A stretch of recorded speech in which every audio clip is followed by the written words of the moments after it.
Morning students. आज हम करेंगे भारतेंदु हरिश्चंद्र द्वारा रचित निबंध एक अद्भुत अपूर्व स्वप्न। तो भाई भारतेंदु हरिश्चंद्र का सपना क्या था, देखेंगे अपने कि इस निबंध में क्या है। संसार में प्रत्येक मनुष्य अपने यश के लिए क्या क्या प्रयत्न करता है, वह अपना नाम करने के लिए किस प्रकार लालायित रहता है, यही इस पाठ में दिया हुआ है। तो भारतेंदु हरिश्चंद्र भी देख लें अपने क्या करना चाह रहे हैं। रात्रि में पलंग पर जाते ही अचानक आंख लग गई।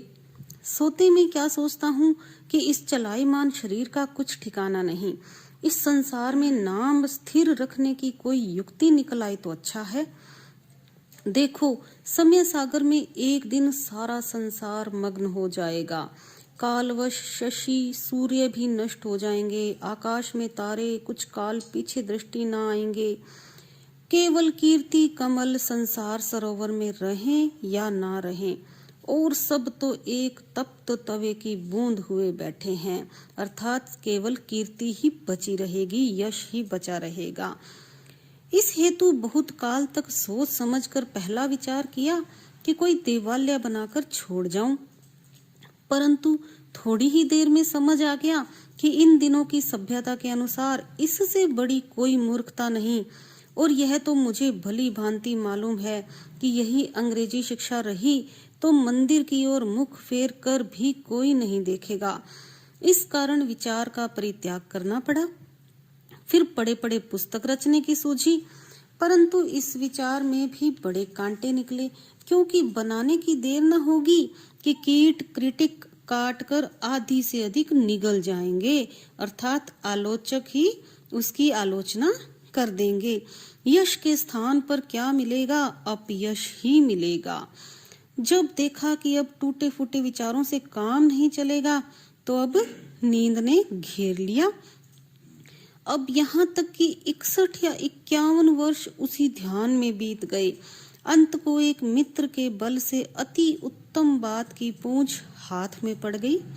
स्वप्न ही में प्रभात होते ही पाठशाला बनाने का विचार दृढ़ किया, परंतु जब थैली में हाथ डाला तो केवल 11 गाड़ी ही मोहरे निकली। अब आप तो जानते ही हो भाई, इतनी अपूर्व पाठशाला का एक कोना भी इन पैसों से नहीं बन सकता। निदान क्या था, इसका उपाय क्या था? अपने इष्ट मित्रों की सहायता ली। ईश्वर को कोटि धन्यवाद देता हूँ जिसने हमारी ऐसी सुनी। यदि ईंटों के ठोर मुहर चुनवा लेते तब भी तो 10-5 रेल रुपए और खर्च पड़ते। होते होते सब हरि कृपा से बनकर ठीक हुआ। इसमें व्यय हुआ वह तो मुझे स्मरण नहीं, परंतु इतना अपने मुंशी से मैंने सुना था कि 1 का अंक और 387 शून्य अकेले पानी में पड़े थे। तो अब आप लगा लो बच्चों अंदाजा कि कितना पैसा लगा होगा। ये लो मैंने लिख दिया 1, अब आगे लगाते जाओ 387 शून्य। बनने को तो एक क्षण में सब बन गया था, परंतु उसके जोड़ने में पूरे 25 वर्ष लगे। जब हमारी अपूर्व पाठशाला बनकर ठीक हुई, उसी दिन हमने हिमालय की कंदराओं में से खोज खोज कर अनेक उद्दंड पंडित बुलवाए, जिनकी संख्या 0.5 से अधिक नहीं है।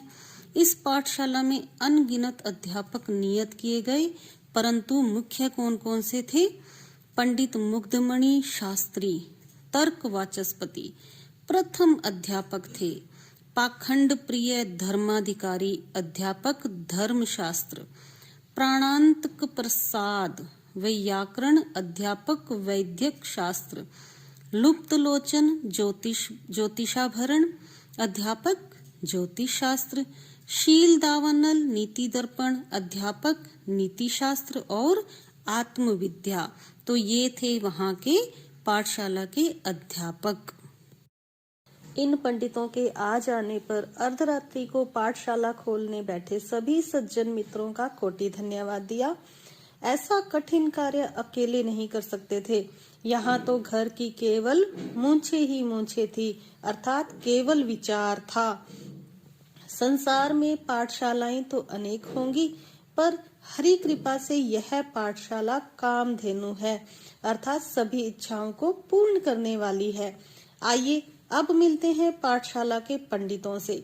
प्रथम पंडित मुग्धमणि शास्त्री, जो कि बिना प्रयास ही हाथ लग गए। ऐसे शास्त्री जिनको सतयुग के आदि में इंद्र अपनी पाठशाला के लिए जंगलों में खोजते फिरे, अंत में हार मानकर बृहस्पति को रखना पड़ा। ये पंडित मृग्याशील श्वान के मुख से शशि के धोखे, शशि अर्थात खरगोश के धोखे बद्रिकाश्रम की एक कंदरा में से पड़ गए। कंदारा अर्थात गुफाएं, अर्थात एक कुत्ता जो हरिण के शिकार को जाता है और धोखे से उसके मुख में खरगोश आ जाता है। इनकी बुद्धि और विद्या की प्रशंसा करने में सरस्वती भी लजाती हैं। इनके थोड़े ही परिश्रम से पंडित मूर्ख और अबोध पंडित हो जाएं। अब मिलते हैं अगले पंडित से। इनका नाम है पाखंड प्रिय। किसी समय इस देश में इनकी बड़ी मान्यता थी। सब स्त्री पुरुषों को इन्होंने मोह रखा था, परंतु अब काल चक्र के मारे अंग्रेजी पढ़े हिंदुस्तानियों ने इनकी बड़ी दुर्दशा की। इस कारण प्राण बचाकर हिमालय की तराई में हरित दूर्वा पर संतोष कर अपना कालक्षेप करते थे। अब इनसे भिन्न अगले पंडित हैं पंडित प्राणांतक प्रसाद। ये भी प्रशंसनीय पुरुष हैं। ये महावैद्य के नाम से इस संसार में विख्यात हैं। चिकित्सा में ऐसे कुशल हैं कि चिता पर चढ़ते चढ़ते रोगी इनके उपकार का गुण नहीं भूलता। कितना ही रोग से पीड़ित क्यों न हो, क्षण भर में स्वर्ग के सुख को प्राप्त होता है। ये जब तक औषधि नहीं देते, केवल उसी समय तक प्राणी के संसारी विथा लगी रहती है। औषधि देते ही स्वर्ग को गति हो जाती है। ये लुप्त लोचन ज्योतिषाभरण बड़े उद्दंड पंडित हैं। ज्योतिष विद्या में अति कुशल हैं। कुछ नवीन तारे भी गगन में जाकर ये ढूंढ आए हैं और कितने ही नवीन ग्रंथों को भी इन्होंने रचना कर डाली है। उनमें से तामिस्र मकरालय प्रसिद्ध और प्रशंसनीय है। यद्यपि इनको विशेष दृष्टि नहीं आती, परंतु तारे इनकी आंखों में भली भांति बैठ गए हैं। अब अंत में रह गए हैं पंडित शील दावानल नीति दर्पण। इनके गुण भी अपार हैं। ये महाशय बाल ब्रह्मचारी हैं। अपनी आयु भर नीति शास्त्र पढ़ते पढ़ाते रहे हैं। इनसे नीति तो बहुत से महात्माओं ने पढ़ी थी, परंतु वेणु, बाणासुर, रावण, दुर्योधन, शिशुपाल, कंस आदि इनके मुख्य शिष्य थे। अब देख ले भाई इनके शिष्यों को।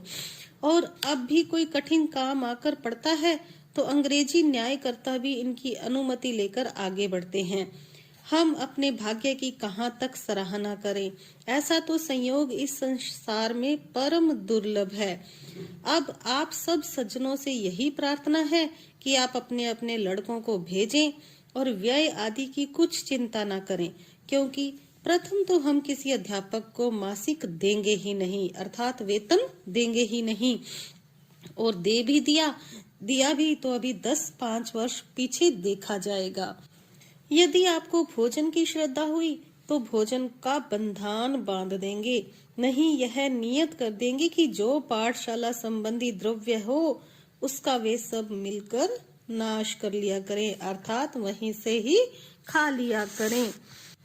तो देखें, भारतेंदु हरिश्चंद्र ने अपने इस एक अद्भुत अपूर्व स्वप्न में किस तरह से व्यंग्य प्रस्तुत किया है कि शिक्षा के पवित्र क्षेत्र में भी लोग क्या सोचते थे।